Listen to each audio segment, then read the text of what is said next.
But when you see 60 minutes and we're not playing well, like take off a defender, take off a defender and put on a attacking player. These are the things that fans like us go through.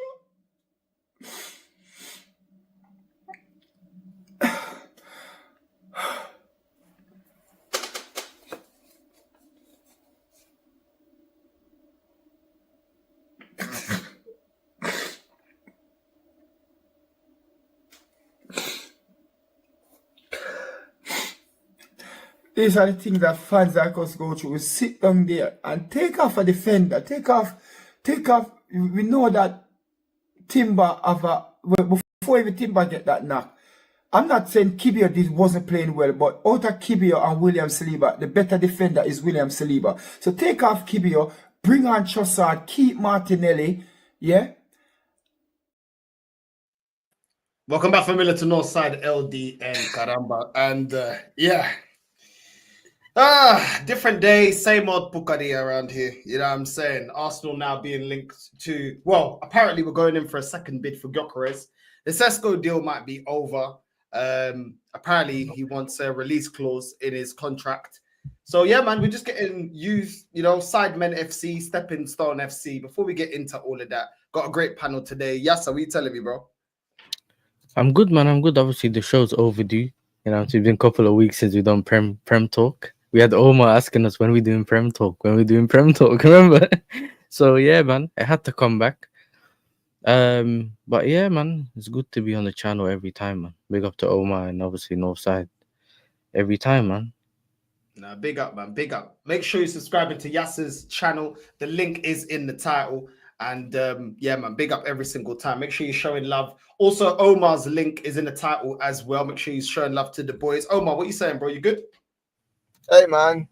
Just happy to be here, man. And just like my guy Yasser just said, man. It's long overdue, man. Listen, ever since the season is over, man, like we've not seen any Prem talks. But listen, I'm happy to be back.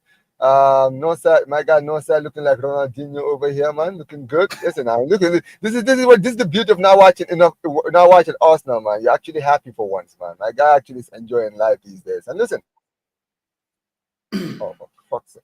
I said, yeah, more power to you, man. Like seriously, more power to you, bro. But yeah, happy to always be here, man. Nah, big up, man. Listen, I got a banging headache, man. I'm still knackered from yesterday, man. And big Yeah, up to you know what's funny? You hear this? I went on Twitter, yeah, because remember we prayed morning prayer. So I woke up 4 a.m., prayed, and then checked my Twitter quickly. Mike's is at Westfield on the bus stop at 4 a.m. He's like, I don't know why I'm here, but I'm here. I'm like, brother, what are you doing there? I was like, oh yeah, long night. But yeah, man, big up to Mike's, bro. Nah, big up to everyone, man. Big up to Ola, big up to everyone that pulled up. Do you know what I mean? Aaron, everyone. It was good, man. It was a good link up, and hopefully we can do another one, trying to organize another one. Potentially this weekend. So yeah, man, it should be good, man. Good vibes, man. And guys, don't be surprised. You know what I mean? Don't be surprised one of these days if I just pop up in one of those streams, man. Listen, if I come to London, bro, there's no way I'm gonna go to London without going to see my guy Northside, man. You need to have fuel money, bro. Fuel money. You know them ones. Driving all the way from America, man. Yeah, I need to get my money up, bro, before I do that. Maybe if you do streams, you drive to England and you vlog it. You know them ones. But I don't know how you would do it. Unless you get a boat. Like, they all work. No boats, man. It's crazy. It's absolutely crazy. But let's you know what? Yeah, let's get into the Sesko thing, because I don't really care, bro. Like I'm happy if this news is true that he wants a release clause in his deal to sign for Arsenal. I hope the deal. I don't want the deal to happen, innit? That's not the deal that I want to happen. So if he wants a deal, I'm not even surprised, bro. This club has been a stepping stone club. It's been like that. Like people are all talking. I've seen some people reacting, saying, "Oh no, if he's gonna come and use us," it's like the lack of ambition at this club has made us be like this for the last 20 odd years. That's what it's been. Like the only one really that left that at the time, it didn't seem like, it didn't really make sense at the time. And then later on, he was vindicated, was Ashley Cole. Ashley Cole left us when we were still successful. But then later on, he was vindicated because Arsenal went down and Chelsea were on the upward trajectory, winning trophies. So Yeah. he was actually right to make the move. And that was because why? Because we didn't want to offer him the wages that he deserved. And he showed with the career that he had that he deserved those wages. What about RVP? But RVP, we wasn't winning league major honors at that time. Do you know what I'm saying? Yeah. You get me? But Then do you after that, think, remember they were saying that you were close, or he could have been the difference, or something like that at the time. But I don't see it. I think, you know what it is. Yeah, I've always said that sometimes when players leave and it's a weird move, yeah, like Ashley Cole and that, where you thought they might be staying and then they leave. You don't really know until the player ends, like years later when the book comes out, blood. You know what I mean? Old man just comes out in the interview and says, "Yo, I tried, but they didn't do it for me." Because bro, it's like a.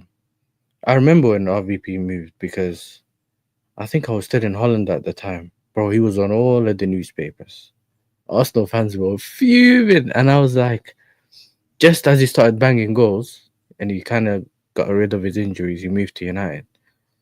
But then, if you never got to see that RVP, sometimes it's just one of them ones where you just think it's not like he left and failed, because then it's more like, okay, cool, he didn't do anything here, and we ain't done anything over there. Does that make sense? But this is the thing, you know. Some clubs sometimes don't move the right way. They let the wrong player go at a certain time, then that's what happens. I'm not really surprised, bro. Like I don't think he's all that, but I'm not surprised that players look at Arsenal as, okay, this is a good club to get on the market for the elite clubs. Do you know what I mean? Because we don't have the ambition. So you can come to Arsenal. If you make it out Arsenal, all of a sudden you could be in the window for a Barca if you do well, or for clubs that have bigger ambition. You know what I'm saying? Like, I mean, it's that simple, isn't it? We're not the final destination, bro. We haven't been the final destination for a very long time. I mean, that's what I'm saying, no side. That's I mean, that's the thing, bro. At the end of the day, if you make yourself attractable, going out, get the players that you need, constantly challenging for trophies, players won't have a reason to leave now, would they? I mean, I get it. Barca, Real Madrid are one of those clubs, you know, they always get players from big clubs. That's normal, right? But the fact that, you know, you just mentioned it, right? Look at all the great players that you guys have had in the past, right? Guys like Van Persie who've left. Let's be honest, right? A lot of Arsenal fans don't like the fact that Van Persie left. But here's the thing. The guy wanted to win. He wanted to know that the club that he's playing for, the goals, all the goals he's trying to score for this team, right? All the goals he's been scoring is going to something, right? That this club are looking at it and saying, listen, man, let's build a team and actually go out and actually challenge for the big trophies. Bro, that's the thing, man. Like, listen, I've always said this, right? People that don't like Van Persie, only Arsenal fans hate Van Persie because every other football fan base understood why he left. The guy was an ambitious man. The guy wanted to win. And let's be real here, right? When he joined Arsenal as a kid, he was joining an Arsenal team that was challenging for invincibles. He was watching a team that was winning multiple league titles, challenging for leagues in the Champions League finals. That's the team he got into. He saw players like Henry, Vieira, Pires, Ljungberg. He saw all those greats. That is what he stepped into when he joined Arsenal. And he gave this club so many years, right? And by the time he left, he looked at that squad and said, yo, what happened to this Arsenal team? What happened to Arsenal? What happened to the Arsenal that I got into? The Arsenal that was ambitious. This Arsenal team are just happy to just be in top four and just be happy to just be in and around these areas. And that's the problem, isn't it? If you sit there and you just and you accept the bare minimum, there are players that are more ambitious than that. Players with ambitions are never going to stay in clubs which accept the bare minimum. It's never going to happen. I don't care what club you're in, whether you're Manchester United, Chelsea, wherever club you're in. If you get to a point where you're accepting where you are, you're not trying to improve yourself, then bro, you're going to end up falling behind because players are going to be looking and saying, what is Real Madrid doing? What is Barca doing? What is Chelsea doing? What is United doing? What is City doing? What are these guys doing? Look at Liverpool. Liverpool are going out to get Isaac, right? They've already brought in Vert. They brought in Kirkish. They brought in Frimpong. Right now, any player right now in Europe right now that's looking at Liverpool buying these players, they're saying, yo, Liverpool are cooking something over there. Oh, Liverpool are interested in me. You know what? I might actually need to look at this because Liverpool are actually trying to build a team that's going to be challenging for everything next season after they've just won the league. Ambition. Me, but That's at the same time, Omar, you see this happen to clubs all the time. Look at City. Why do you think City became attractable at the end? What made them attractable? Why? Because they were going out to buy the best players, winning trophies, and continued to buy players to improve, to get better every single year. Eventually, they became so attractable that players wanted to go to City. but this is the thing, though. This is the thing. Yeah, this is one thing people never really spoke about, and I don't remember who. I think Northside was speaking about it, but then when Trent left to go to Real Madrid, remember when they tried to sign Van Dijk and Salah? They wanted assurances to make sure the club was gonna actually do their job this summer for them to sign. Does that make sense? They told them that, listen, we're gonna go get players and we're gonna back you. Because one of the things that has always been like, you always look at Liverpool and say, they might not back them. Even during the club tenure, there was times where Fabinho's legs were gone, there was no replacement. And then if you look over at City, they had Rodri coming in while for what's that guy's name again? That DM, the bald one, for the one that he played in for Thingy cooked him, bro. Who's the DM that played for City before Rodrigo? Fernandinho. That's it. Fernandinho was there, and he slowly brought in Rodri. Do you get it? And they moved him on while Liverpool are chasing and trying to win the league, and they never replaced their DM. Their DMs like went and whatever. They sold players, so they wanted players to come in to back the team in it, to actually take the team forward after winning something, which is what a lot of teams sometimes when you start looking at other players. Gabriel just re-signed. He don't even know what the club's gonna do. Bro, he had more hairlines than he had trophies. How does that work? Sometimes before you sign, even a Saliba and all these players that want to re-sign, they need some assurances that the club's actually going to do something. You get me? Before you end up signing the contract. And some people are just signing contracts just for sake of signing contract. Even the Sesko thing, obviously, it's come out that he might once what was it, the release clause? I don't know what's going on. Some people are trying to do this whole smart thing and say, oh, we're going to get Gyokeres. Well, we're going to get Gyokeres and Sesko is just a smokescreen and that. Bro, like, really and truly, what I think's happening is the only reason if you end up signing Gyokeres is going to be because they might just get tired of Sesko. Does that make sense? Too much negotiation. The money's too much. Oh, he's asking for a release clause. He's asking for this. Let's just get Gyokeres. It's not going to be something where he's your first choice, isn't it? And you've gone to get him because you wanted him, that kind of thing. So we all know who the right striker is to get. Because me personally, I don't see anything in Sesko. I don't know. You can call man a hater. Tell me I don't know ball. Nobody sees it. You get me? No, but it is what it is, isn't it? But I'm saying, I don't know, bro. Every time I looked at this Sesko, it just looks weird, fam. It's like, I don't know if he can kick ball or can. I've seen you know when someone shoots and the ball hits and he just goes corner flag? You know them? And you think, that's not possible. That's not normal, bro. That's not normal because that shouldn't be happening. And it's the same with him, bro. Like, I look at certain things that happen and people keep telling me about his potential and that, but like, I don't see it, blood. Brila and Bomo had potential, blood. If you remember him, that Swiss guy, bro, all I used to see him is just come and play for Switzerland and not know what he was like. The Renato Sanchez, you know, you know what I'm saying? You just see him play for his country, maybe a couple of like Champions League games, and then that's it.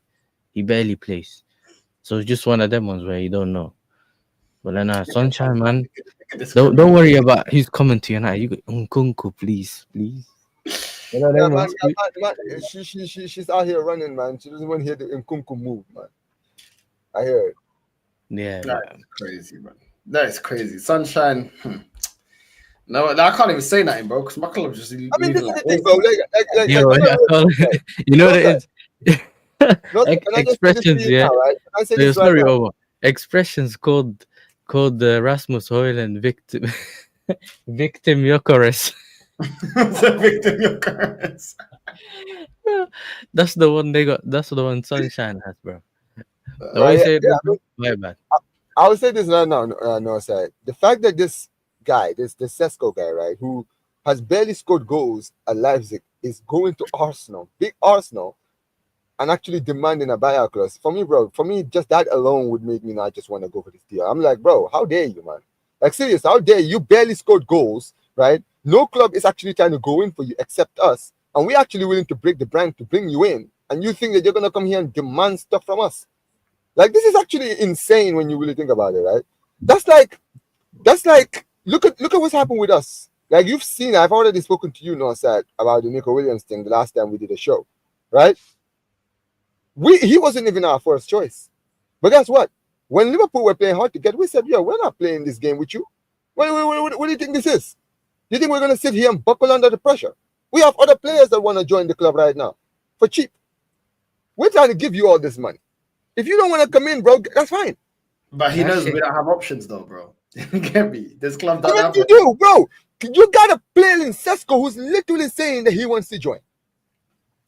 We don't have options in the sense of we don't want to pay the money in it. We don't want to pay the money, or we don't want to pay the wages. So that's why he's flexing. You already know this with these players and these agents, bro. When they only start flexing when they're like, yeah, you man are getting desperate. That's when they start flexing, isn't it? So they're kind of like, all right, cool. Well, we can do the waiting game because they're happy to stay there and they're happy to make the move. It doesn't seem like his agent is like money hungry, like, yeah, we have to move this window, like we have to go. He seems quite chilled. Do you know what I Yeah, mean? he So they're still. kind He of just said, like, "I'm all not." right. He said he don't care. He's like, we're not gonna force him out of Leipzig. So basically, pay the money, or you ain't moving, bro. Oh, we are moving, And- yeah. Yeah, he's not bothered because if he was bothered, he would have left last summer, was it, when you were in for him in the first place, and he was like, Yeah. "No, I want to stay at Leipzig." He would have Want to moved. stay one more But year. you know what it is though, yeah. There's that the whole we ain't got options is a bit weird, North, yeah, because look, Mateta's available, Ekatike is available. There's so many strikers available, yeah. Watkins is available. I'm not saying they're the best, yeah, but Victor, what's the other one? The one that wants all the money, the one that thinks he's Messi, yeah, Osherman as well. Yeah, all of them, bro. Like, there's so many strikers available that might even suit the way you play everything, innit? They might not be the biggest names, but there's strikers out there, innit, that are better than Havertz and all of that, kind of whatever you want to think about, innit? So there are players out there. It's just those are not the ones you're looking at. You basically what you're doing is you're going to that you're going Selfridges, but you're going to the stores that sells like vegan creams and that. But you don't even care about all that. You went there to get shoes, but you're just going to buy something completely different. So it's like you're shopping at the wrong spot for what you need. So you don't need potential. You need someone to back the goals right now. So it kind of don't make sense. You've been needing that for 3 seasons in a row. Like we've been finished in second 3 seasons in a row. Man, No, but if you bought but if you bought a potential striker a couple years back, when that team was building, whatever it was, maybe at this point he would have been ready. If we're going by the whole, he would have been ready in 2 years, or this Sesko guy will be ready in 2 years, like a microwave meal. Man are telling me how long to put it in the microwave for it to be ready. Cool. Like football's not really predictable, but okay, cool. If that's how you want to do it, then it's right. But at this current moment, it's not. And I've looked at the PSR thing, bro. Even though you looked at the finances, North, yeah, when he done the whole stream and he done the accounting thing and read out all the numbers. I remember that stream, yeah. I saw the PSR thing and it says that you lot only have 97 million. Yeah. You sent me the thing as So well. that 97 million, basically, essentially, you can only spend 97 million before you're at risk of PSR, yeah. If you look at like Brighton, Chelsea, Man City, they're all in the 300 millions. This is why City spend the amount of money they spent. Because I think you can lose like 100 million over 3 years or something like that. But this is why you're safe, because they're also looking at it that if we go in the red, we haven't actually lost that much money, innit? We're still not really lost.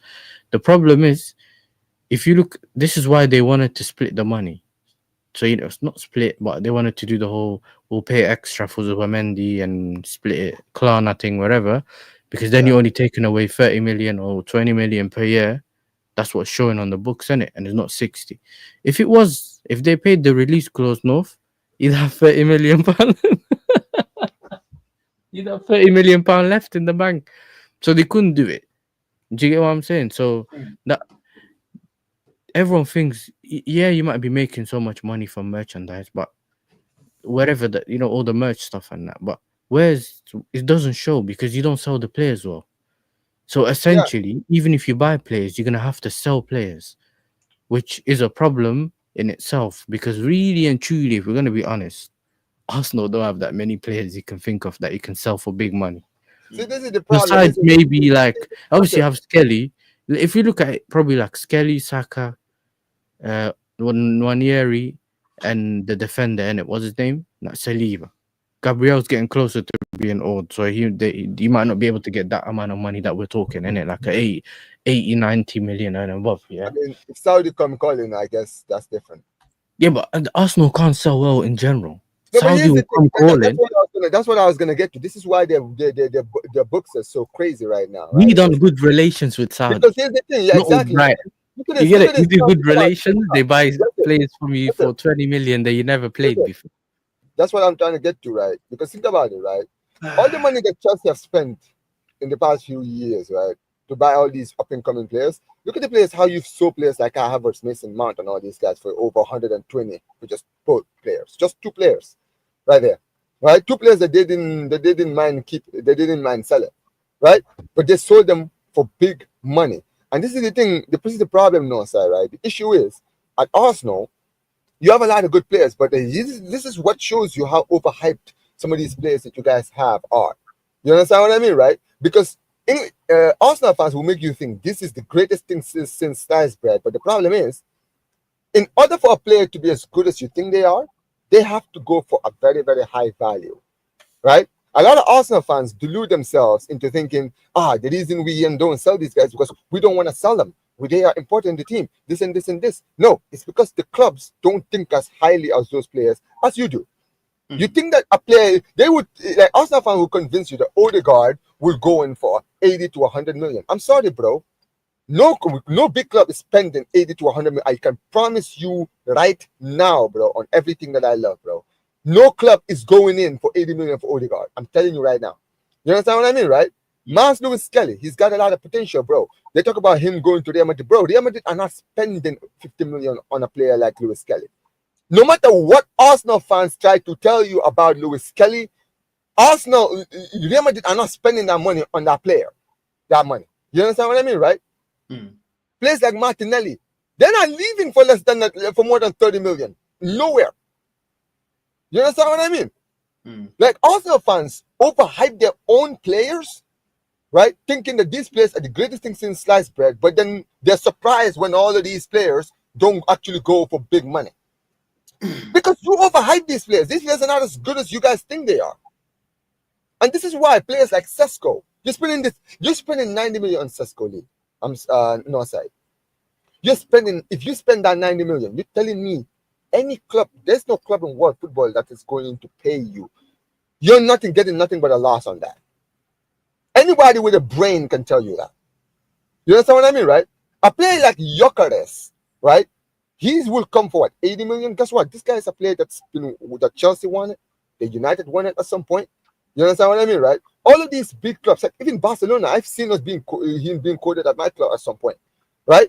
So this is a guy who's been touted by other teams. If he goes to Arsenal, starts banging in goals, Lee, when he starts banging in goals at your club, no side, guess what? All of a sudden, his stats go straight to the roof because now he's doing it at Arsenal, right?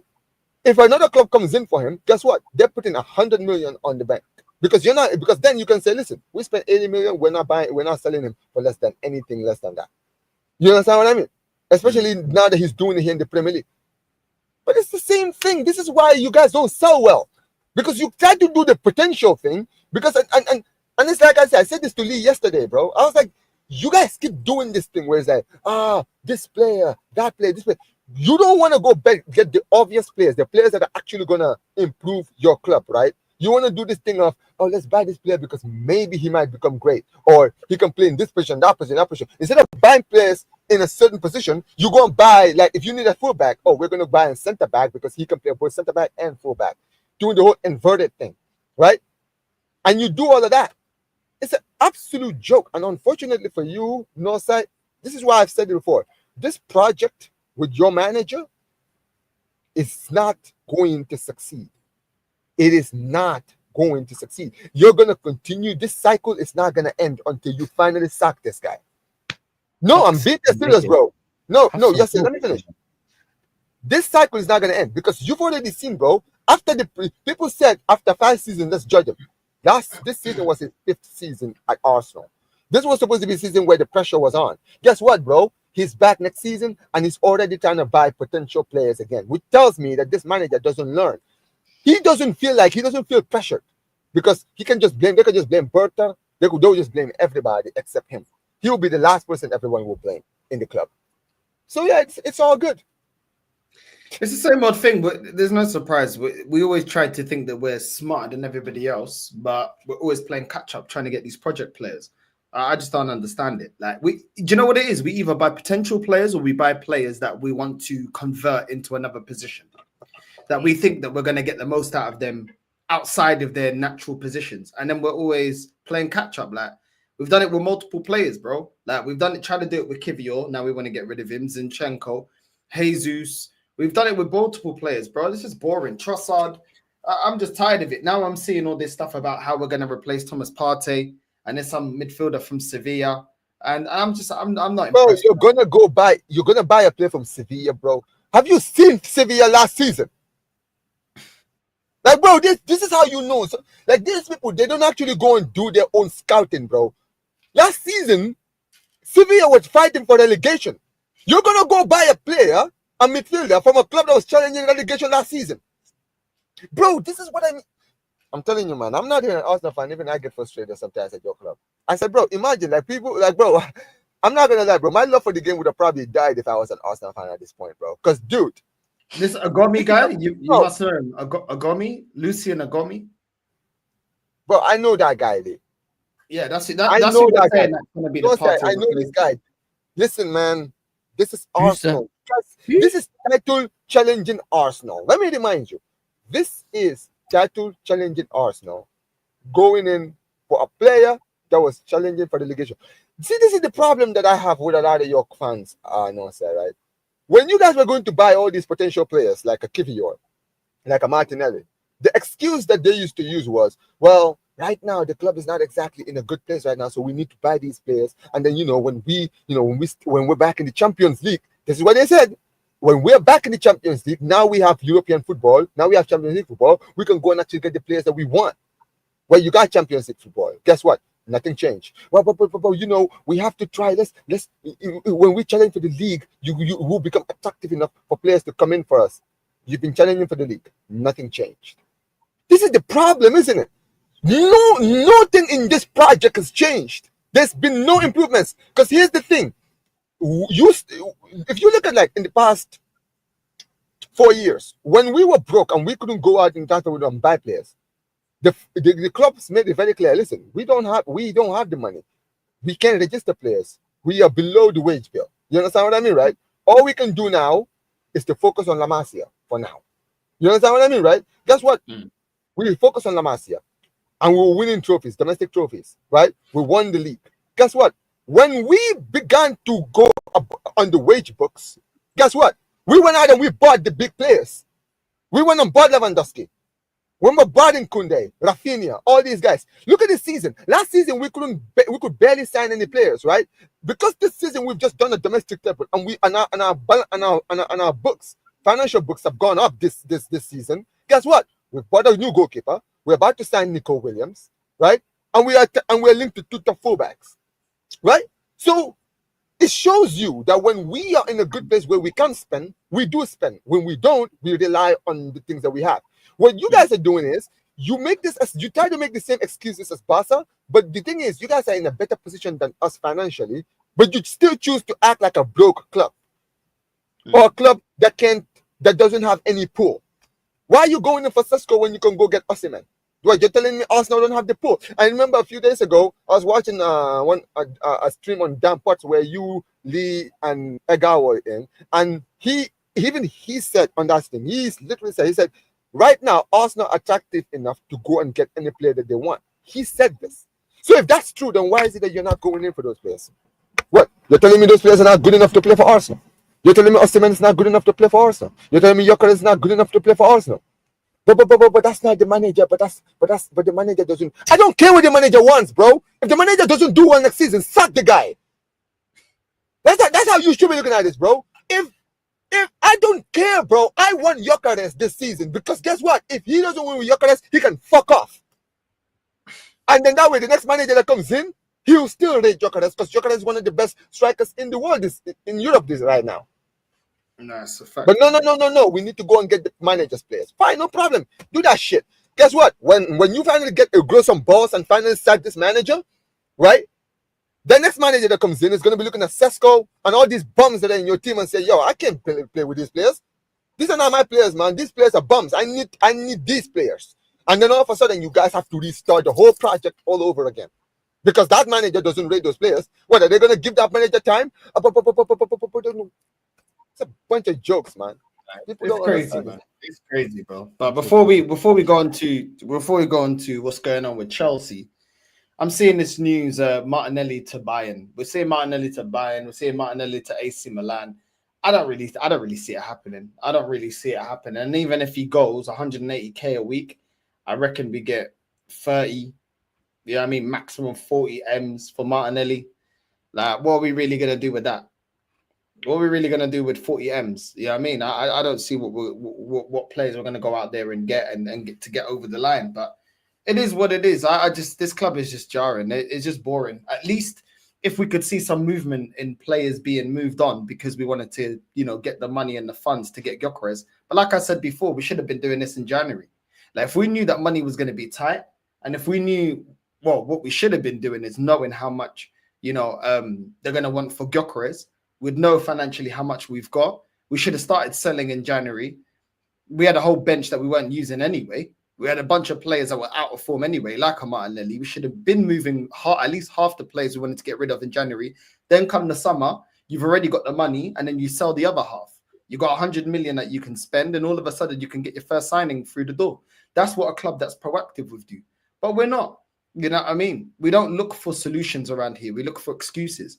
Chelsea have had times where they were struggling to get players in, or they wanted to rebuild the squad. And then they started putting players in stupid wages.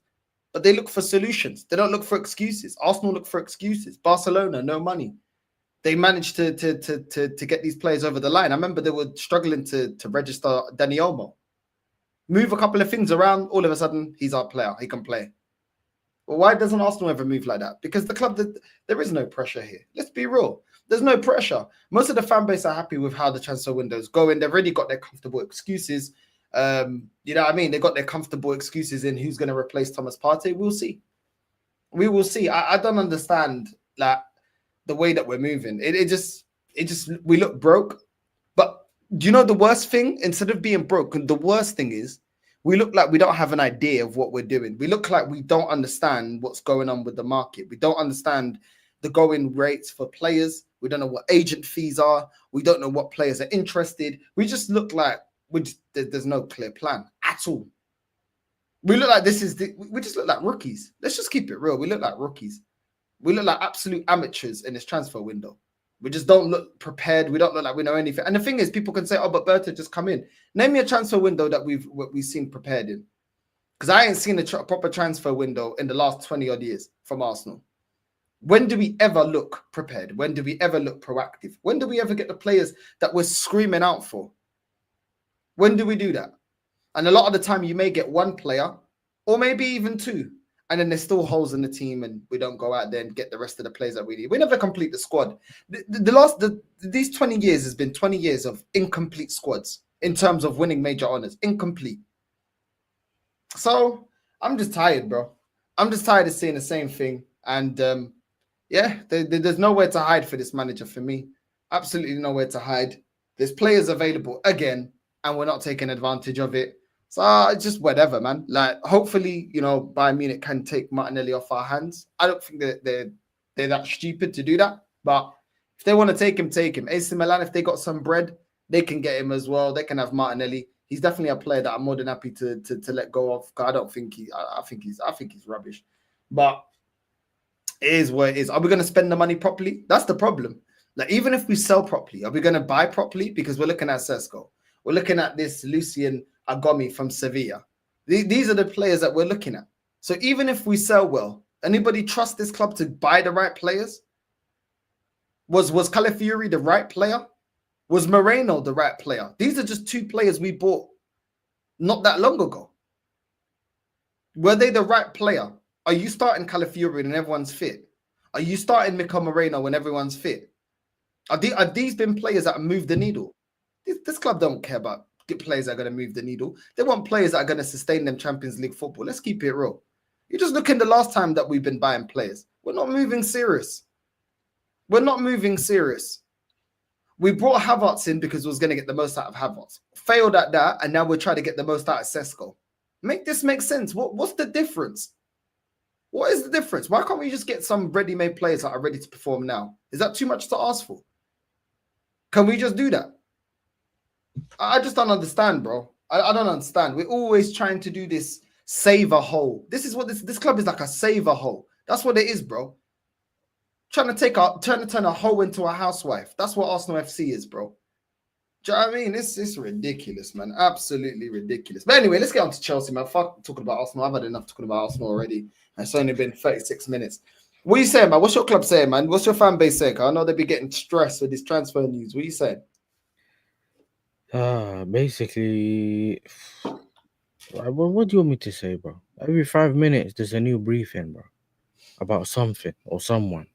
So we got some news saying apparently that we will link that, what's it called? We want to do a swap deal with Garnacho, Nkunku and Garnacho. But that turned out to be a think piece from one of the journalists. You know what I'm saying? Because we didn't do it in January. But we thought we done some discussions in January. They're now trying to scare us into make us think that the Gittins thing, apparently he still wants Chelsea. He only wants Chelsea. Bayern Munich are trying to see if they can get him. But I think he's basically set on coming to Chelsea. Who else? I haven't really seen any proper links to centre backs. The goalkeeper situation, I think Fabrizio tweeted today saying that we're not going back in for Magnan. Which for me, I'll just wait and see to the end of the transfer window, innit? Whether they will get one or not, whether they will sell one of the goalkeepers or not, because there's so much things going. Like, there's so much unserious news and then the serious news, and you just can't believe most of it, bro. It's like they're trying to blow us by the wind kind of thing, innit? One day left, one day right. Let's make everyone panic today. Let's make them believe they're getting a player, and bro, it's just weird, man. Like, at the end of the day, we know what positions we need to strengthen. We know that we need another player, at least up front, maybe. We definitely need a winger, because right now the only proper left winger we have is Tyreek George. Do you know what I mean? Yeah, the right wing, Madueke is linked to Arsenal. We don't know what's going to happen there. Do you know what I mean? Bro, Jackson, man. Oh my days, bro. This Jackson guy. Bro, we played this Flamengo team the other day. A man got sent off in 4 minutes, bro. Did you see it? Oh, my guy. I don't know what he was thinking. You know, watching the Club World Cup, bro. We played Flamengo. First half. Listen, man. Flamengo are not is a team, bro. I don't know what you're on about, man. Bro, I said we played Flamengo. That's all I said, bro. Why? No. You no. You're right. No. I can read through lines, bro. This guy. You're trying to say we played Flamengo, Flamengo. Come on, man. Put some respect on Flamengo, man. They won the Copa Libertadores not too long ago. Like what? Why man cooking me for losing then? I'm not cooking you for losing. Did I cook you? No, but I'm saying, why is everyone cooking us for losing? Because people don't watch South American football, man. That's what it is, man. But that's the point. The point is we should have still beaten them, innit? That's my point. You get me? If your team lost against Flamengo, bro, we would see your. I don't want. No. I would have been playing. Don't worry about it, man. I know. You know what I'm saying? We'd get the you know what I'm saying, watch match reaction premiering. We know what's gonna happen if you lose against Flamengo. So you can't be saying that to me. But My you know guy, what it is, though? yeah, listen, The man, my guy first half was knows. all right, and obviously we seen basically what happened was Maresca tried to experiment. So he put Reece James in midfield, Gusto at right back, Palmer on the right, I think, and he went all right for the first half. I think Gusto, what's his name, Neto scored, and then it kind of looked like we're just going in it. Like we haven't really scored, we haven't done anything. There's a couple, nothing really effective in it, but they just kept pressing us. And then second half, he bought off. Obviously, everyone's crying on the internet saying he should have played Santos, and all I said was, my brother, you can't control who the manager brings on and doesn't bring on, or even decides to pick for the game. If you want to do that, play FIFA career mode. Then you can play any player you want. You can take off anyone you like or don't like. And at the same time, you need to look at this. This is a pre-season. This is technically our pre-season. I'd rather him experiment now than experiment during the season, bro. Does that make sense? So yeah, let him try what he wants. At the same time, yes, he doesn't obviously have to win the games. It's a competition and all that. I hear it, innit? But maybe the worst thing he done that game was probably play Reece James in midfield. But the way I'm looking at it was Yeah, I don't know what my man was thinking, man. Playing him. no, playing, but playing this him. is my thing though. If you're gonna play Reece James in midfield, if that's what you decide to do, fine. But if you see it's not working, fix it. That's where most of my gripe comes from. Because I'm saying, cool, you've tried something, it hasn't worked. Now how about you do something about it? You get it? Cool, he brought Lavia on later in the game. But bro, at that point, Gusto fell asleep the ball. They scored. And you know how we concede goals, yeah? You cross the ball in, and then they head it back to the back post. And then someone taps it in. Yeah. They scored the first one, and the second one, Sanchez literally he just stood still, bro. Mannequin. He just stood there like a mannequin. And then as soon as the ball's coming in towards goal, he's trying to tell the ref that is offside. My brother, you play to the whistle. Everyone plays to the whistle. So how about you play to the Bro, whistle that and Robert then Sanchez guy is a bum, bro. I'm gonna be very honest, man. Seriously, I don't that know why guy. he keeps doing with him though. I don't know why he keeps But playing. then you guys want to sell Petrovic to Galatasaray, apparently. That's why I'm here. So what you're saying, yeah? Yeah, West Ham want Sanchez or Petrovic, but Wait, West Ham? yeah. But Bro, I bro, need to ask Mike about they that, man. most likely, it's West Ham, innit? They'll most likely get Sanchez, not Petrovic. You know when you give someone one good option, one bad option, and you clearly tell him which one the good option is, he'll pick the bad one. That's West Ham. They'll pick Sanchez just to mess with Mike's. That David O'Sullivan guy, he'll pick Sanchez just to mess with Mike's. You know, he's one of them ones. But that's the strange bit, innit? That's where the bro. It's just the way we lost that game. He just literally switched off, bro. No, he took off Dala, Bohan Jackson. I didn't want that, innit? But I said, cool, maybe Jackson will do something. But why would I bring Jackson on when I need to win a game? It's usually the opposite. You hook him off to bring You someone, take him up here to win the game. Yeah. bro.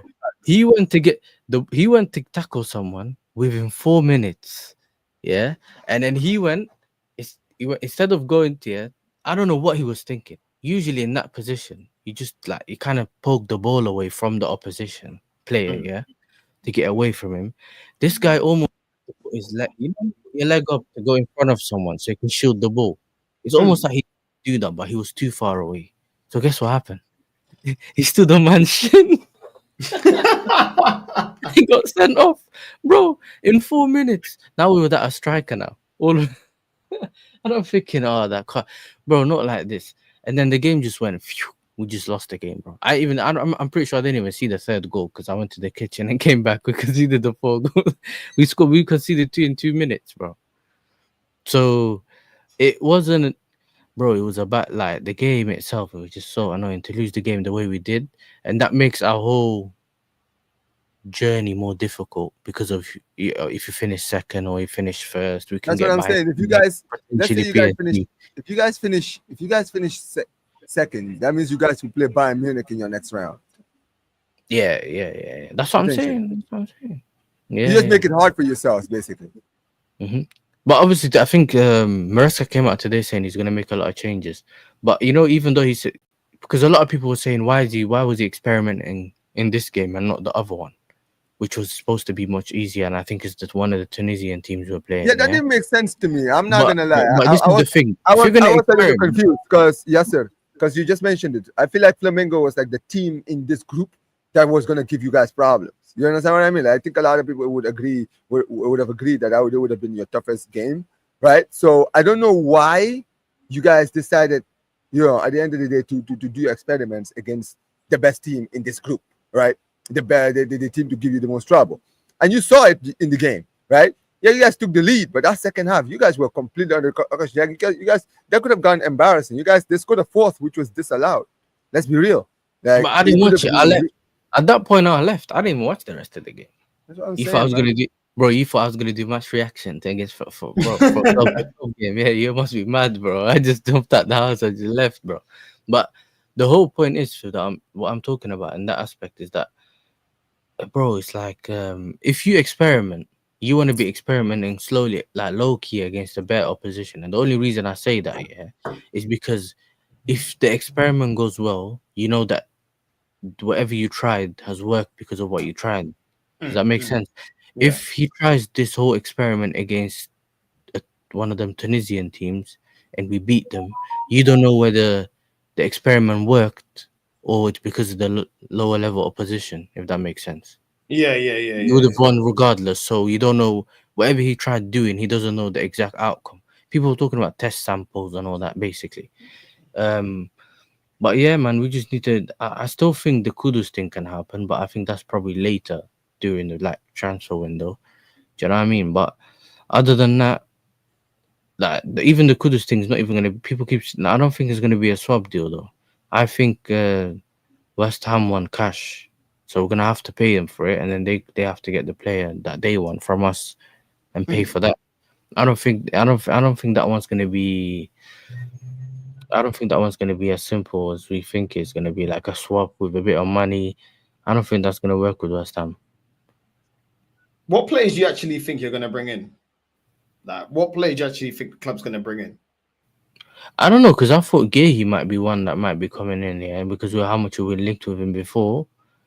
But he looks like he'd rather be third option for Liverpool or whatever. Bro, that don't make sense, For someone like him, he needs to find somewhere where he can start. Do you know what I'm saying? And our centre back pairing, bro, just some players just don't go with others, bro. Like sometimes you put Chalobah next to Colwill, they man are conceding the whole time. Do you know what I mean? You need the right pairing, and this is where I was always talking about. Defensive is just all based on structure. This is why if you, I don't know, take Saliba away from Gabriel, you don't look the same. You put Kivior next to him. You get it. You put you take Gabriel away from Saliba, you don't look the same. It's the unit, innit? How the unit works together. And that's something that isn't really working for us. I think the only time we've seen players go well is Fofana and Colwill. I think that might have been our best pairing, but we still need to upgrade in that position, 100%.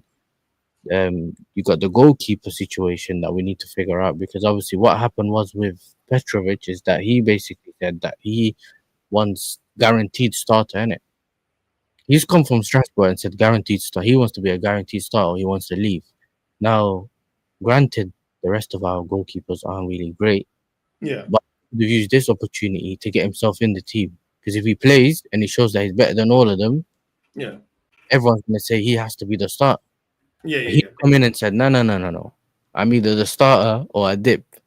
At that point, they've already said, okay, cool. Go look for a club. No, these ones okay, though. They'll just ship you off, bro. You get me? Okay, cool. Your stocks are still high. So if you want to get shipped out right now, you can get shipped out. I was expecting him to be our starter this season. So the coming season. So for me, there's just too many pieces that have moved in ways that I didn't expect. Or we haven't got players that we thought we might be getting. or even some of the players. I mean, the news that's coming in with certain players, it's just a weird one, man. Like I can't give you specific names. I think Kudus can be a possible one, specifically if, like, especially if Madueke gets moved on. If he gets moved on, I have a feeling that we can definitely go get Kudus. We definitely also need another striker. I don't think it can't. There's no way it's going to be just him. I don't think it's just going to be Delap up front. The Gittins one looks likely to happen on left wing. We're linked to him and Fofana, that Malik Fofana guy from This is really someone stupid, else. man. So I'm not even joking. Yes, sir. On a real, bro. Like this is actually very stupid, man. You guys have Champions League football, right?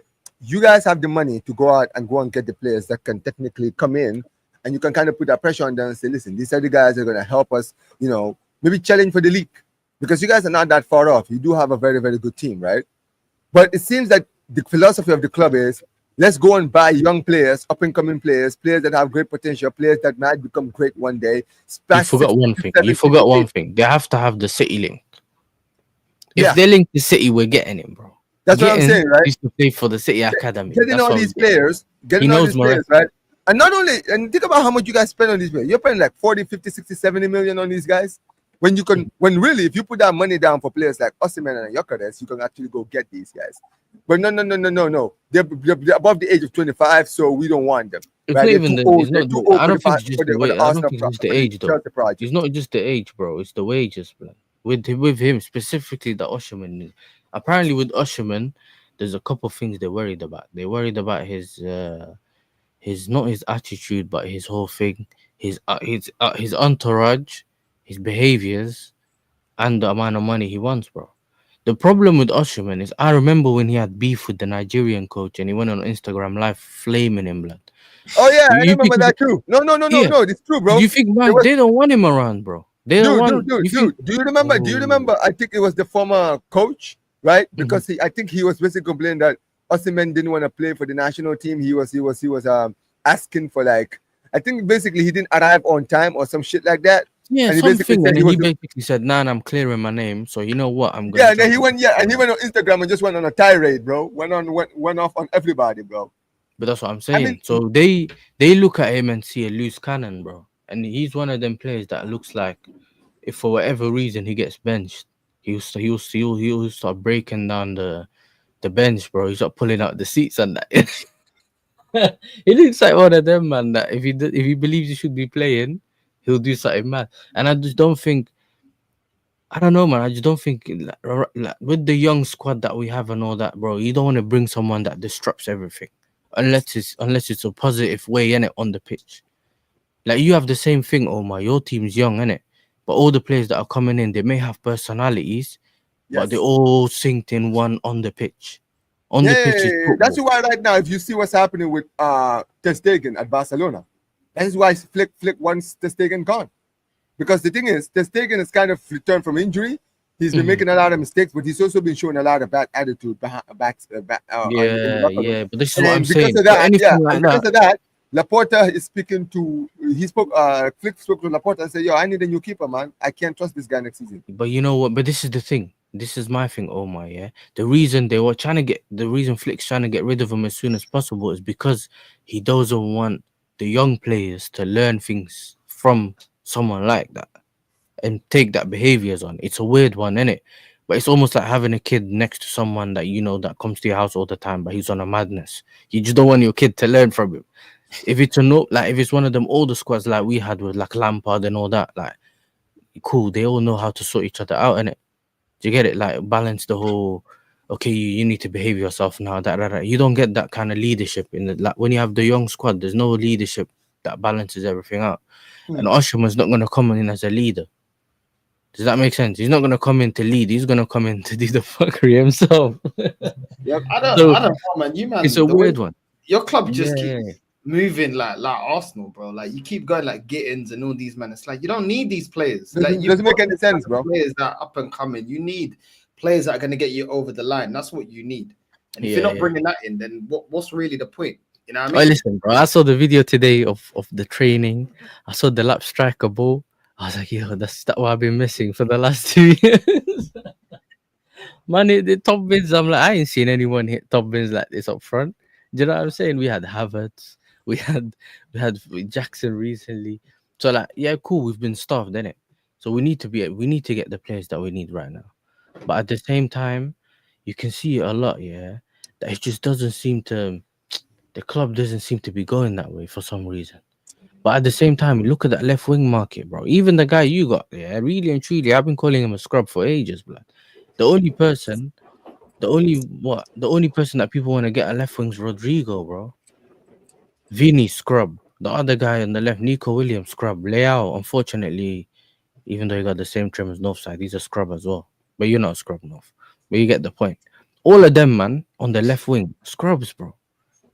You know Like, what? You know what's funny? you Right? I'm see gonna that keep the all best these of it. receipts no side because all these people keep calling Nico Williams a scrub all the time, bro. What if Nico Williams comes to Barca and starts cooking? I'm cooking everyone who called him. a No, scrub. but he would.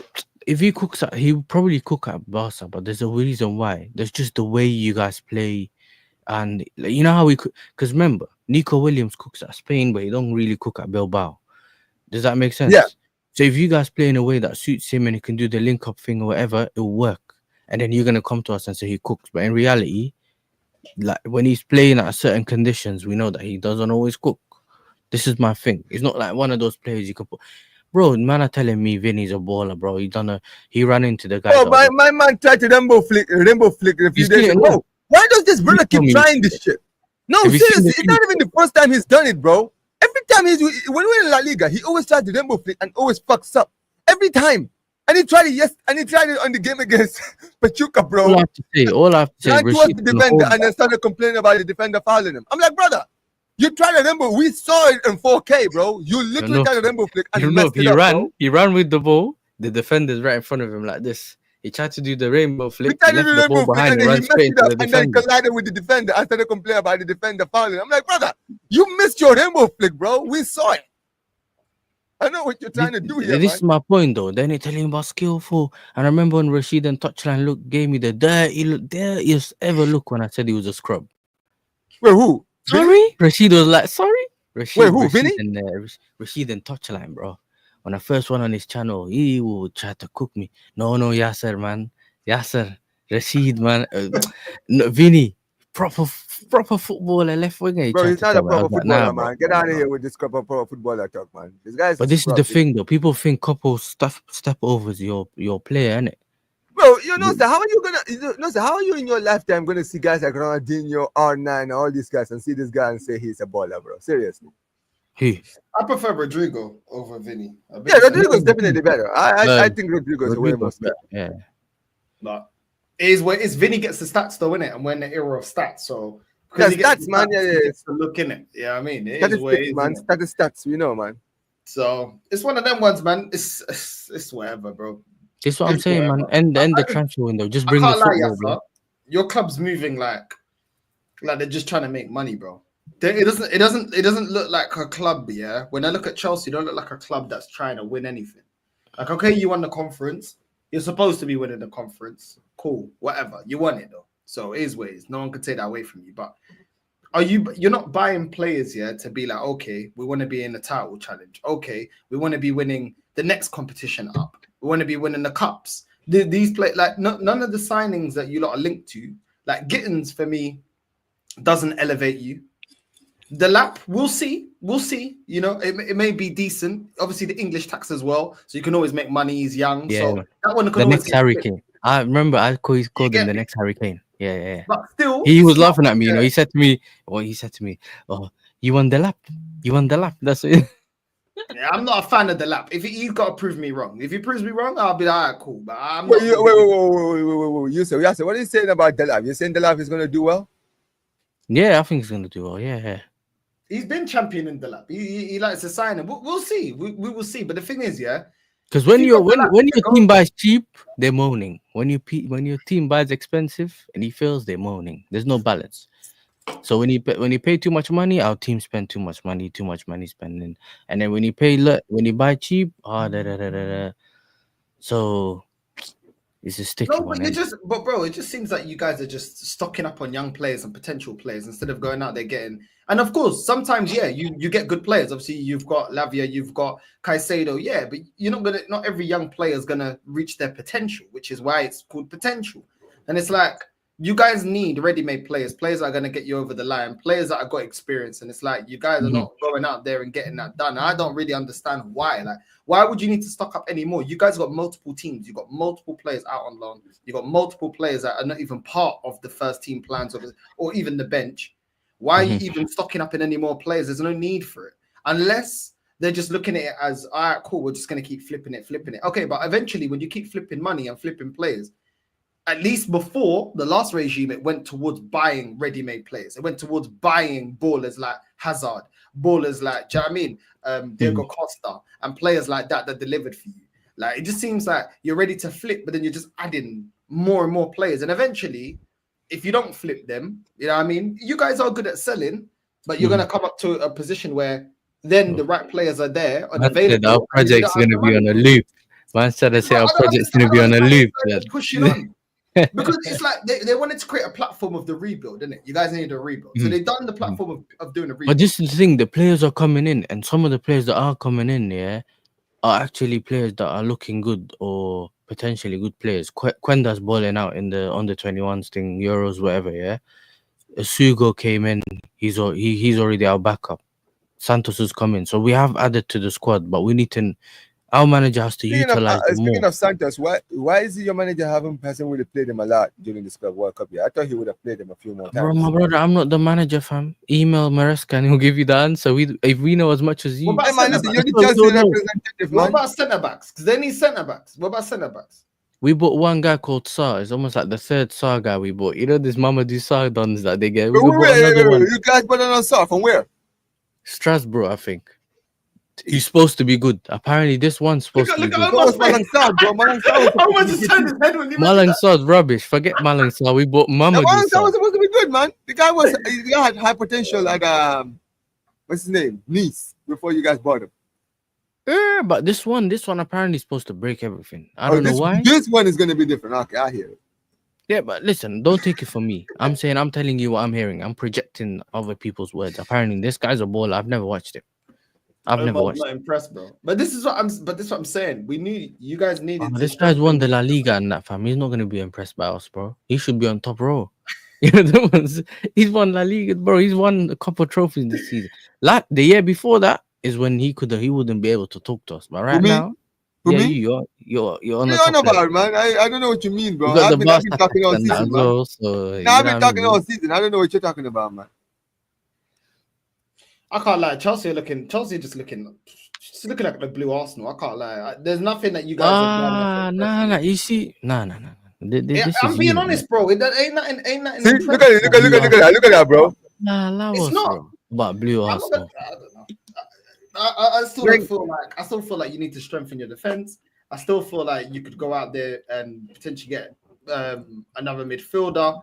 You need another striker because you know what I mean. The lap. He could do well, could not. I'm not impressed. I'm not gonna lie. If I was a Chelsea fan, I wouldn't be impressed. Man can tell I'm me not impressed. Arsenal, if I'm Chelsea I look impressed, bro. You're feeling the pressure, man. The pressure is on, bro. We can feel you're feeling the pressure, man. The pressure. Man is doing no side is doing the gig press on him. 1 or 2 more years and I'll be doing the yard, man. Serious, bro, and he knows this. Bro. I've seen Chelsea move serious. I've seen this club run that I was envious, and I was like, I wish my club was run like that. I wish my club went and got the best managers in the world. I wish my club went and gone. Come on. Yes, sir. No, jealous for years, blood. If you're telling me by this, when I've seen that, you know, bro. Come on, bro. Come on, let's be real. This is dead, bro. I'm not looking at them thinking anything. No side. Let's be honest. On the Clay Lake and all these people here, right? They have not been serious in transfer. You know, yes, sir. If this was my guy, if this was what's his name, Abramovich, bro. You know what the players you guys would have won. None of this potential. Maybe he might be great. Maybe he will be great. No. You guys get Champions League football this season, bro. He's going and breaking the bank on all of these. Gyokeres done. You understand what I mean, right? it would have been done, bro. Yeah, A lot yeah, of these. but there has been a couple years on the Roman where we But, did but no, no, no, not no, do no, the no. right thing But either. hold on. But Did you remember? it Do you happens. remember in the 1920 Still season? we're Because still in the winning 1819 Champions season, League, you guys bro. were banned from Yeah, signing yeah, players. but we In the bought that 1920 midfielder season, Kovacic. no, but remember that season, right? You bought Havertz, who was a highly rated player at Leverkusen, right? Mm. A lot of teams wanted Havertz. You got him. Timo Werner was a top striker in Germany at the time before everything went to shit, right? He was Mm. being linked to Liverpool. Guess what? You guys got him, right? In Yeah, that but I season, hear bro, it. no, but this is the thing. I hear it. And We know Roman has this tendency when he can just get up in the transfer window and just go crazy. And after the 2 seasons you guys have had, if you guys had Champions League football this season, you know this would have been that summer that Roman Abramovich would have just broken the bank to go get the best players this season. Especially if he's seen especially if he's seen Liverpool spend 120, 150 on Verts, signing Kirkish, signing Frimpong, and then City are buying Cherokee, Rainers, right? Nico yeah, Gonzalez, we would have Nori, bought all some these of them. guys. At least we would have bought some of them at least. So I understand I it, think innit? you But guys have too many this is ballers. my thing, innit? My thing is these man need to show me that whatever their plan is works. If it don't work, bro, it's time to get your bags and leave, bro. Do you get what I'm saying? Because you're telling me you have a plan. If the plan's not there at the end, then it's time to pack your bags and leave, mate. Because there's nothing I can do to get a transfer target in the door. Does that make sense, bro? Like, if you're telling me you have a plan, if the plan don't work, you get fired, fam. That's what happens at work. So if your plan don't work, pack your bags, bro, and get the next sporting directors in or the next whatever. That's how it works for me, bro. Like, You're giving them a chance. I hear it, but within you giving them a chance, you can see what's don't worry, worked man. I ain't before. giving him 5 years, bro. I'm just saying, I'll be I hear it. underwhelmed. I'll just be understand, bro. underwhelmed. Yeah, yeah. Like, you get me? Because apparently I heard that you guys are keeping Jackson. So you're keeping Jackson. Apparently, We're not sure. We're not okay, sure. the Apparently, fact we'll that leave. they're not sure just If shows they're not someone really- drops the piece, they moving him on, bro. You drop the right money, I think Jackson's gone, fam. I don't know, but like for me, it's just I'm tired of him, innit? I thought he's a good footballer, but brother, like if you can't finish, there's nothing, and then you lose your head all the time. And he's bro, imagine a man's playing Champions League and Jackson get himself sent off against Bayern Munich or something. Man can ruin the whole tie because of behavior, bro. So that's something that we need to sort out ASAP, innit? So we'll see what happens anyway. Listen, man, I got a cut in it. Now, big up, man. Thank you for having me. I'll see you guys Big up, soon, bro. innit? Big up, North. Enough, man. Make sure you're subscribing to Yasser TV. Link is in the title. We're gonna wrap up in a bit because I'm exhausted. I got an early start tomorrow as well. But yeah, bro, like this is ridiculous. Is there any breaking news for Barca? Any transfer breaking news? Hey, listen, man. Yeah, listen. We're definitely being active in the transfer window. So apparently, Fabrizio Romano has recently tweeted that we have agreed terms with Nico Williams. Apparently, a 6-year deal, right? With him, we're going to be paying around 78 million per season, right, at the club. And basically, all that's left now is either we're going to negotiate with Athletic Bilbao or we're just going to trigger the buyout clause. You understand what I mean, right? And also, we've been linked to a new fullback. We've been linked to Vanderson from Monaco, right? He's been touted as a top right back over there in Monaco, right? One of the best right backs over there in Ligue 1, right? I've heard of him. He's a Brazilian, right? And recently Ansu Fati looks like he's about to agree a move over there in Monaco, right? To join Pogba and potentially Onana as well, because it looks like Onana has been linked to Monaco now, right? But yeah, also we've been linked to Grimaldo, former Benfica man, right? But that's been quiet for a little bit now. But listen to what definitely the one thing I do want to talk about. We're about to sign apparently a player, a Swedish youngster by the name of Ronny. That's his first name. I don't know how to pronounce his last name, but from what everyone has been telling me, they're like, yo, Omar, this guy, dude, he's the next big thing, bro. The guy has been absolutely ripping it at Copenhagen, right? So listen, with the way we've been producing youngsters recently at Barcelona, if this guy is as good as many people are saying, bro, who knows, man? We might have just captured another gem.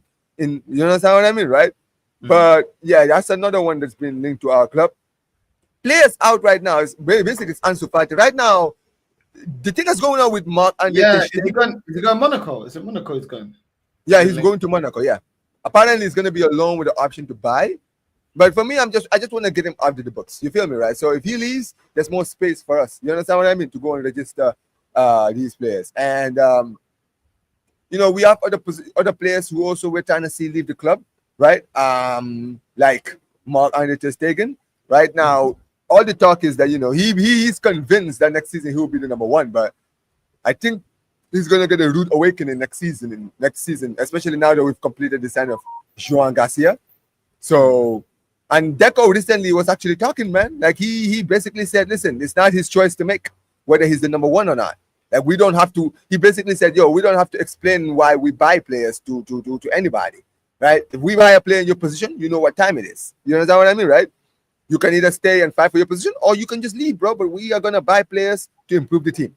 You understand what I mean? And yeah, just like X said, man, my guy Rashford, he's literally, bro. This man is shaking his bum for this move, bro. Like this brother, he's doing too much. Recently, he did I saw an interview recently, right, that he was talking about players like Yamal and all these guys. Bro, this guy is doing everything. He wants this Barca move more than anything else. But he's not our plan A, B, or C right now. I think that if we do bring in Rashford, it's probably going to be around the tail end of the transfer window, maybe like a loan deal with an option to buy. Big up to you, man. Big up to you. Right? With an option to buy. And look, that's a good option, but it's going to be hard considering if we bring in Nico, we have Nico Williams, Lamine Yamal, Rafinha, Ferran Torres, and Lewandowski in the team, and Dani Olmo also in the team. Fermin Lopez is also in the team. Bro, that's going to be way too many attackers, right? Now, I don't know what's going to happen around the tail end of the season because I heard that apparently Emery wants Ferran Torres at Villa. Now, apparently they're saying 42 million. Now, for me, if we get a 40 million, I would sell him, bro. I would sell him straight up. You understand what I mean, right? Yeah. But truth be told, man, listen, things are going well. Listen, I've set my objectives at the start of the season. You know this because I've even said it on your stream. I said, listen, for me, this season, I'm targeting four positions in the team. Get me a keeper, get me a left wing, and get me 2 fullbacks, and both get me a right back and a left back. Get me that, right? And I believe we'll have a team that will be able to compete in our fronts next season. And so far, we've signed a keeper, we're about to sign a left winger, and we're linked to 2 fullbacks, just like I wanted. There's nothing else to complain about, man. Let's just get these deals done. The only bad news I would say coming out of the club is apparently the club Deco really wants to get rid of Christensen. He wants to get rid of Christensen. Apparently, he wants to keep Araujo and Sir Christensen. But I don't know, man. I feel like under Flick style of defenders, I don't know if Araujo necessarily fits his style that much. You understand what I mean, right? I think Christensen, especially the fact that I know he was injured for most of last season, but when he came back from injury, the guy adapted very quickly to Flick's style. Right? So I don't know why Flick is not considering maybe keeping him, but apparently he's trying to get rid of him. But apparently, from what I'm hearing, also Christensen doesn't want to leave. So listen, I hope this is like something like an Inigo Martinez thing last season where we wanted to get rid of him, but he came to the team when we had injuries, and then he absolutely cooked, and now he has a place in the squad. So maybe he's looking at that and saying, maybe but yeah, it is what it is. We'll see. Well, at least your club's moving serious again. Big clubs move quick, bro. That's the thing. All the things that you're hearing right now, this is it. Like, look. At the end of the day, I'm not speaking for many people who listen to what I'm saying here. They're gonna think they make it. They think this is like a foreign concept. What I'm doing. This is not a foreign concept, guys. This is football. Big clubs move like big clubs. At the end of the day, guess what? Real Madrid, they just signed that Franco player from River Plate. That player has been highly rated over there in Argentina. I think he's the youngest player to make his debut for Argentina, right? They've signed Trent, right? Who knows? The transfer window is not over. They could still go out and still go get players. Look at City. Look at the players they're signing. Now, yesterday I was on Lee Gunner's stream yesterday. I don't know if you saw me. I was on Lee Gunner's channel, right? No. And we were literally talking throughout the Chelsea City game because I was there with him doing the watch along, right? Yeah. And we were literally just talking. And I'm like, bro, look at the team that City have right now. Look at Echeverri yesterday. I was watching him yesterday. This guy was highly rated. Like Lee, LB, all these guys are highly rated. This guy cooked. Scored an absolute banger for free kick yesterday. And they have him. They have Savio. They have Cherky. They have Reiners. right? They have Oscar Bob who'll be back next season, and they're still not done because they still have to get rid of some of these players. Gundogan will be going to Galatasaray, I'm sure, after when the transfer window is open. But who knows? Bernardo Silva might return back to Benfica. I don't know. I don't know what they're gonna do. Maybe Saudi might go and buy him. Who knows, right? But when they get rid of all these players, there's gonna be space in the team. Grealish is gonna be sold, right? And when all these spaces are open in the team, guess what? Pep will go back in the transfer window and get more players. Like, bro, my guy was Lee was telling me, I think since January, City have bought 10 players. 10 in two transfer window. Like, think about it. This is the January transfer window and just the mini transfer window that we just had. The real transfer window hasn't even opened yet. And you keep sitting around, man. Like, listen, and you're looking at Liverpool going out, buying Verts, bringing in Frimpong. Brutal, bro. How are they signing Frimpong before my guy Trent can even sign on the dotted line at Real Madrid? The moment Trent to Real Madrid was agreed on, bro, they were already looking for him. They didn't even cry. They didn't moan. The fans were doing the crying and moaning. Liverpool said, all right, word, cool. Frimpong. There he is. Milos Kerkesh just signed him. They just signed 2 new fullbacks. They need a new fullback this season because Robertson is finished. You know what I was talking about with fullbacks this season? Think about this north side. They need a new fullbacks. They've just bought 2 fullbacks in both positions. They've just bought Florian Wirtz, who's one of the best up-and-coming players from Bayern Munich. My guy's here, a player that they've been trying to sign. They've been talking about Wirtz 2025, all of that waffle. Guess what? Liverpool just came in and just said, you know what? 150, 125, 130, whatever it is, bro. Boom, there it is. And now we're hearing that they have just bid for Isaac. This is who your challenges are, Noah. This is the team that you're apparently in the same title race with. This is what they're doing.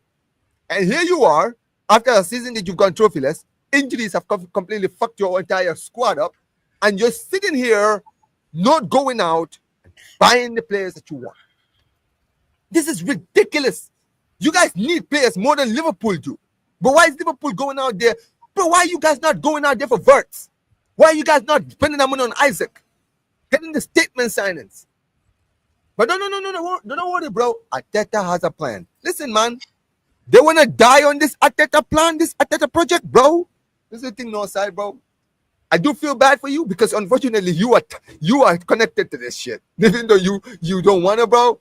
But brother, you're just gonna be sitting here next season, just like you're sitting now, and you're gonna be like, bro, what's new?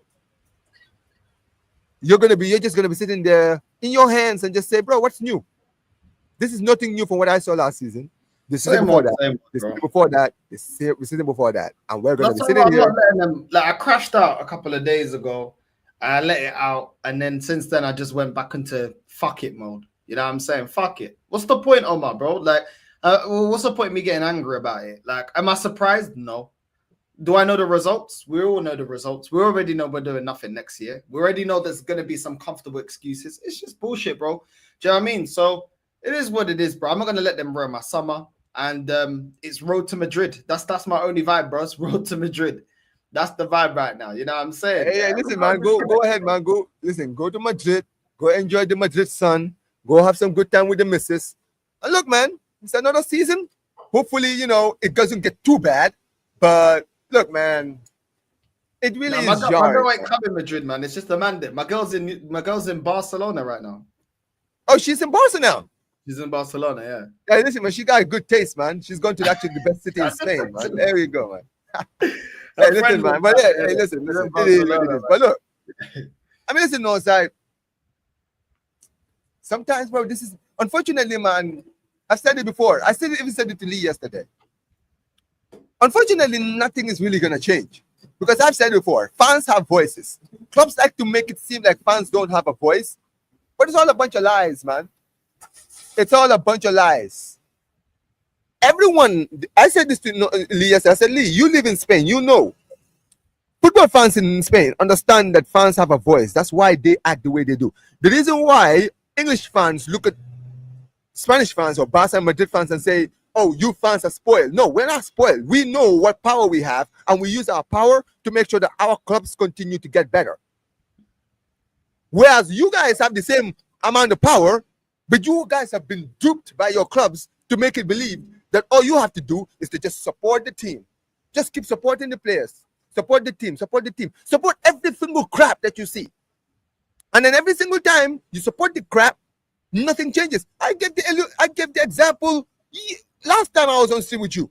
If you are in a household with a family member that is going to addiction, they're addicted to drugs, and you're sitting there watching them do it, you think they're gonna change? If you're gonna sit there, give them money, and they're going out to buy drugs, and you're saying nothing, guess what? Are they gonna change? No. But if you sit there and say, "Yo, I'm not giving you squat until you go to therapy. I'm not giving you nothing. I'm kicking you out of my house. You're getting out of this house if you don't try to get help." If you don't do that, guess what? If you give the guy an ultimatum, guess what? The guy's gonna realize, "Yo, it's either therapy or I'm homeless because nobody's gonna help me." So guess what? The guy has no other choice. He has to go out to therapy. If the clubs went out and said, "Yo, we're not spending squat on the club until this club actually goes out and buys a superstar. You guys have promised us a star. You guys have promised us all these players. You've promised us by this time we would win a trophy. Well, we are here now. We want this trophy now, or we want these players now, or we are not renewing our tickets." How about that? How about that? But no. That is too negative. That is too negative. Oh, no. We're not those kind of fans. We have to support. Keep supporting. If you keep supporting, bro, nothing is gonna change. Next season, same old bullshit.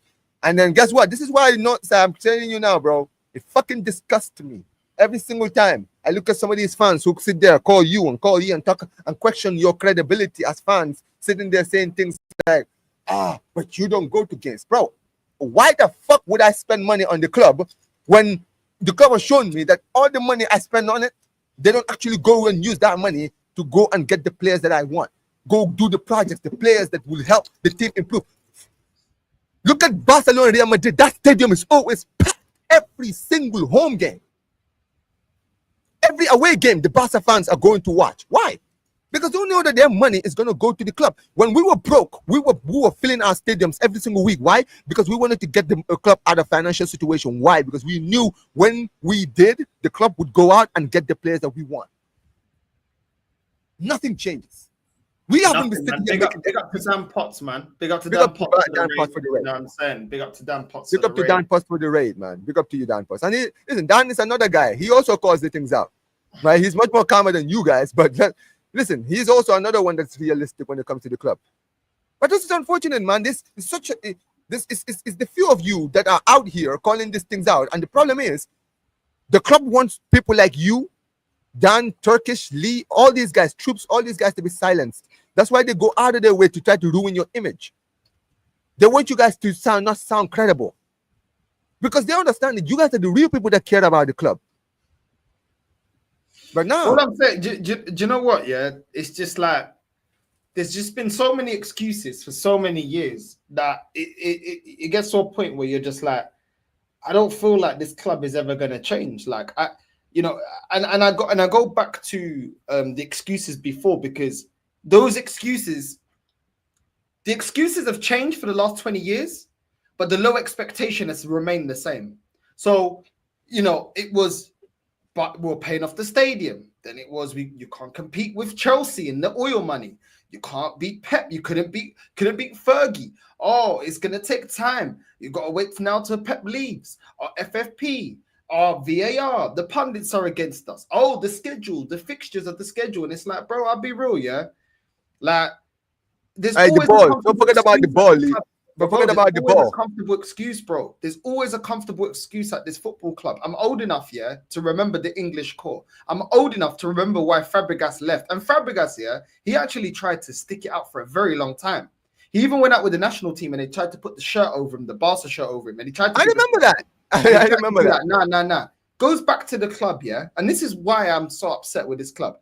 Goes back to the club and said, there was a time where he was fed up of getting on that coach. And he was injured, his leg hanging off, and he's still coasting us through games. Remember the Barca game? Do you remember the Barca game, the famous Barca game where he scored the pen? Dude, the guy was injured and went and took a penalty and scored. This is what I'm saying, bro. And then he said, I looked around and I'm thinking, Why am I the only one holding it down? Like, why is the club? Who we going in for? The club's not going in for anyone. We got Fabregas. It's calm. Just rely And on then him. Barcelona sitting there, saying, please, are you not gonna come back? We look at the team we have. Look at all this, bro. We did everything. I remember from the Barca standpoint, we were literally calling this guy out by name. Come to the club. Why are you at Arsenal? Arsenal not doing anything. Look at what we are doing. Bro, listen, you can't blame Fabregas. Fabregas wanted, you're right. Fabregas really loved the club. If the club had ambition, I think Fabregas would have stayed. Because our team was too competitive at the time. Our midfield was too good. He was looking at it and saying, listen, I may not even go there and play, but honestly, bro, I might just have to go back because right now I don't see anything good here. Bro, you just mentioned the excuse of the stadium. No, say. Have you seen Barcelona? We're not even playing in our stadium. Our stadium is not ready. You think we didn't look at the pictures of the stadium, bro? Do you think how much money do you think Barcelona spend to renovate that stadium? If my club was serious, yeah, they would have went and got Ocampos when he was at Monaco, because they've seen that this guy with a project and limited money, he's a sporting director that can do the youth project and win you a title and win you cups. So that's somebody. So if you wanted to, this is how this club, if they wanted to do a youth project, they could have done it successfully. Enrique, you already know his CV's already levels above Arteta. You already know this. So you could have went out and got Enrique. He was there. He's available. No, you want to stick with the process under Arteta. You could have got Enrique. You could have got Ocampos and said, come to Arsenal. We didn't need to have Edu. Who the hell is Edu to Ocampos? Who the hell is Arteta to Enrique? Then you could go to, okay, where do Sporting and the Portuguese team, where did they get their ballers? Where did they get their best players? Oh, South America. Okay, cool. So we need some scouts in South America. Oh, okay. The Argentinian league. Okay, let's go Argentinian. Why don't we have scouts in the Argentinian league? Why don't we go to the Brazilian league? We don't do that. Why don't we go to La Masia? When Barcelona were doing they wanted to do the Galactico, the Barcelona version of Galactico, getting Griezmann, getting all these players. Why weren't we going in there and saying, yo, La Masia, they got talent there. Let's take that. We did it before with Fabregas. Let's take that. They're not utilizing their youth. They're not utilizing them. Yeah. We could have got Pedri. You could have bring in Grimaldo. Cucurella was from academy at the time. Thiago Alcantara. I mean, before he went to Bayern Munich, he wasn't playing that much. Why didn't Arsenal say, hey, listen, man, we'll take that. You guys have you guys have Fabregas. Listen, give us Thiago Alcantara. He's not playing. He's not starting for you guys. Pedro, he's not starting. Like MSN, bro. MSN was quickly. Hey, listen, we'll take Pedro off your hands. That's fine, bro. We'll have him. Look at him at Chelsea. Look at what he did when they won the league. It's an embarrassment because there's two teams here that have got youth projects, and look how quickly they win major honors. Barcelona, strapped for cash, no problem. New manager. A manager that's actually won major honors, proven, goes to Barcelona, doesn't have all the defenders that he wants. You know what I mean? Omar already said he wants 2 fullbacks, doesn't have all the attackers that he wants. This is a manager that actually got the most out of Lewandowski. This is a manager that revived Rafinha when everyone said, Rafinha, we're not too convinced. You know what I'm saying? Bro, I wanted Rafinha gone. I was literally begging. I was begging for Saudi to go and sign. Lewandowski, I said this yesterday to Lee. No side. Do you know how many goals Lewandowski scored last season in our competitions? Not just in the league, just in our competition. You know how many goals he scored? No, how many? 26. 26, bro. This is a guy who put 40 goals every season, scored 26. At the age of 36, we're all sitting there saying, nah, man, he's done. You know how many goals he scored this season? 42 in 52 games. 42 at 37, bro. Right? Rafinha put 50 goals in our competitions. 50 goals and assists GA this season. Lamine Yamal. Yeah, people are going to say, but Yamal has always had potential. I implore any of you guys in the chat to tell me that you thought Yamal was going to be as good as he is now, right now, at the end of the season. Ferran Torres, a guy who I was sick to death. He's one of those players I couldn't stand at my club. I wanted this guy sold. I still want him gone. Guess what, bro? You know how many goals this brother scored last season? 19. That's the highest goals he's ever scored. That's a career high for hhim, right? Dani Olmo barely played last season. Look at how good he's been this season. Pedri, a guy who's been injured his whole time at Barcelona. Every single season, this brother has been suffering injury after injury after injury. This season, guess what, bro? He may not get the goal to assist. He was the heart of everything good. If we had lost Pedri at any point in the season, we would have never won 3 trophies this season. Nope. Look at this season. We had our back line, our defenders this season. Araujo was injured for half, 50% of the season he was injured. Christensen was injured for 90% of the season. 90. The guy came back after like I think the last 6 games of the season. He returned, right? Fullbacks. We had to play Kunde, a centre back or right back, because we had 0 right backs. 0. We didn't even have a good. We had no right back. We got rid of Sergio Roberto and Cancelo, so we had no right back. You understand what I mean? We had to play Kunde a right back, right? Balde was the only left back in the team. You know what we did? We brought Hector Fort and Gerard Martin, two players who I don't even think are good enough. But guess what? They did a job. Inigo Martinez, the club were trying to get rid of Inigo Martinez. Guess what? When we had no defenders at the start of the season, we had to keep Inigo. Guess what, bro? Inigo came in. Guess what? Him and Kubashi, the 4 start of the season, that was our only partnership in the defense. You know what happened? That team went 10 points clear in the table. You understand what I mean? Midfield. We had Mark Bernal, a player that we were highly rated, suffered ACL injury on the first game of the season. ACL out. You're done. Your season is over. Guess what, bro? You know what we did? Mark Casado from the academy. All right, Casado, this is your moment to shine. Sit in the defensive midfield. He was benching Frankie de Jong, who, by the way, was also injured at the start of the season as well. If you remember, he was doing the whole surgery, no surgery. He might play, so he might. Gavi was still recovering from the ACL injury he had the season before. So we only had like, I think, 3 midfielders in the team, right? Basically, no side. We had 1 starting 11 and I think 3 players, I think, in the start of the season. And we went 10 points clear by November in the table. Yeah, we kind of bottled it, but then we got it our lead back. But it shows you, man, all of this excuse of injuries, the squad is not good enough. Bro, I had all the excuses lined up at the start of the season to why we would have won fuck all in the season. I was saying, we would not win anything. How are we going to win? We signed nobody. Our team is based, all our best players are injured. Nobody is right now in the team. I had all the perfect excuses.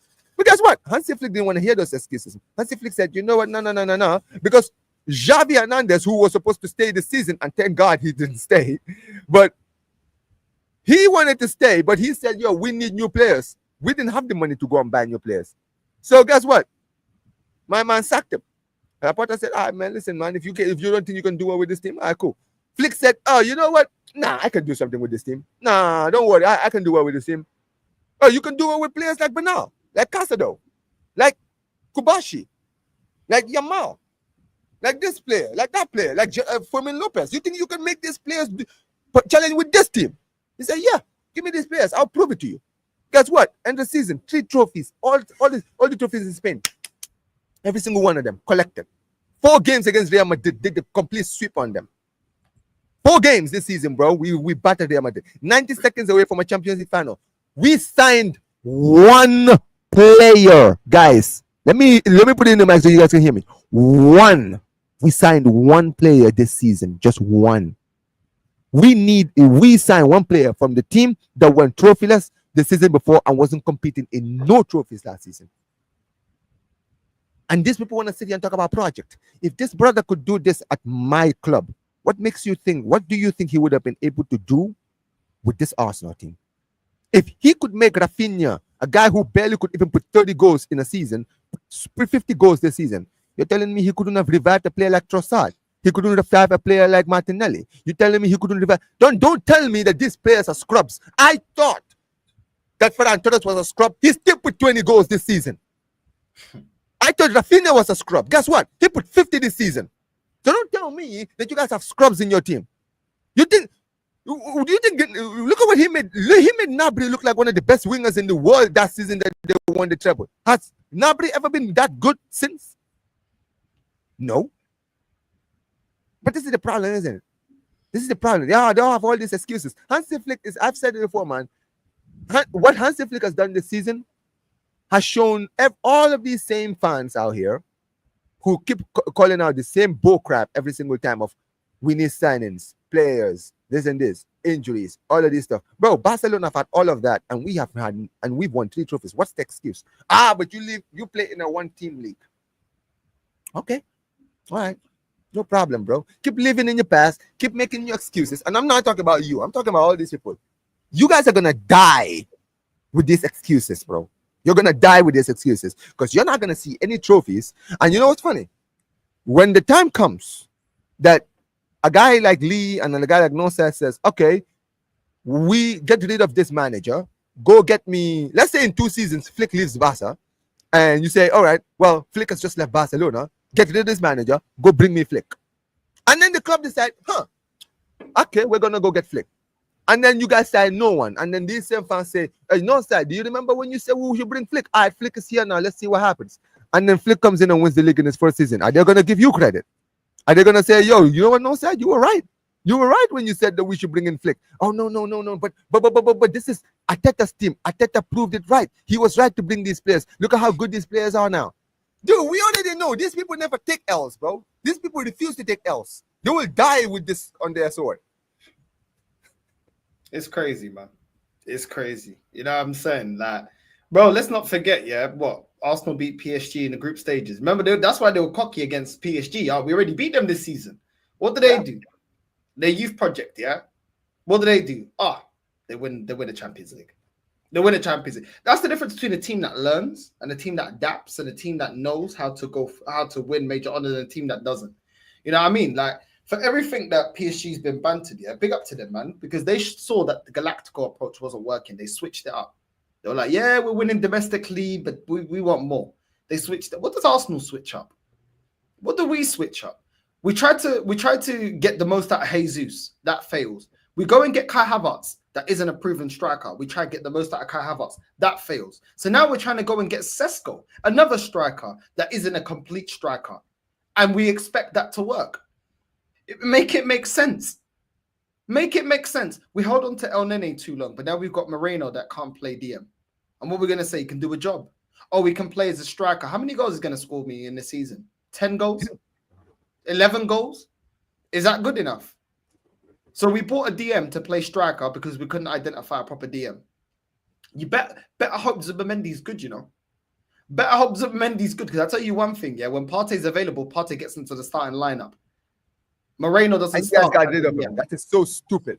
I've said it before. I would take Partey now at Barca. You know that if Partey play for Barcelona, we'll probably win the Champions League next season, right? And Partey will look like one of the best midfielders in the league and one of the best midfielders in the world. Bro, we continue doing the same old nonsense, bro. We continue doing the same old nonsense, bro. Back in the day, we didn't give Gnabry a chance, innit?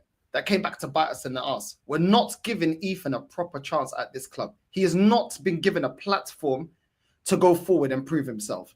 When Saka was given an opportunity, we gave him the minutes based on performances. Ethan deserves the minutes. So does Skelly, to be fair. Skelly deserves the minutes that he's getting. But so does Ethan. If not, Ethan deserves more because he's having to affect the game as an attacking player within 8 to 10, 15 minutes in a game. And most of the time he does score a goal or an assist. He affects the game in limited minutes, and this guy doesn't deserve to start. Why? Because we have to protect Odegaard.